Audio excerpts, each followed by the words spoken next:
એક મહત્વના સમાચાર સામે આવી રહ્યા છે। વીજ કંપનીની દાદાગીરી સામે ખેડૂતોએ શરૂ કરેલા આંદોલનની કમાન હવે કોંગ્રેસે સંભાળતા જ હવે કોંગ્રેસ પ્રેરિત ખેડૂતોના આંદોલનમાં 11 દિવસની મુદત પડી છે। જી હા, અમદાવાદના ઓગણેજમાં કોંગ્રેસે સભા કરીને આજની રેલીને પૂરી કરી છે। ઝી 24 કલાક સાથેની વાતચીતમાં કોંગ્રેસના આગેવાન લાલજી દેસાઈએ કહ્યું કે ગાંધીનગર સુધી રેલીની મંજૂરી ન હોવાથી 11 દિવસનું સરકારને અલ્ટિમેટમ આપવામાં આવ્યું છે।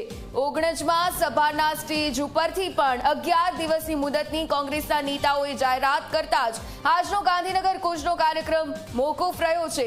લાલજી દેસાઈએ કહ્યું કે આ મહિનાની આખરી તારીખે એટલે કે 30મી જૂને ખેડૂતો સાથે રાજ્યભરમાં તેઓ રસ્તાઓ પર ચક્કાજામ કરશે।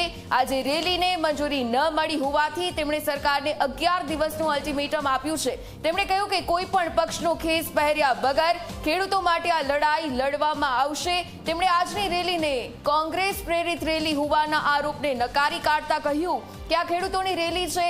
તેમણે કહ્યું કે હવે 30મી જૂને ચક્કાજામ કરીને સરકારની આંખો ખોલવાનો પ્રયાસ કરવામાં આવશે। આજે અમદાવાદના શાંતિપુરાથી નીકળેલી રેલી ગાંધીનગરથી 21 કિલોમીટર દૂર જ ખેડૂતોની રેલીમાં મુદત પડી છે।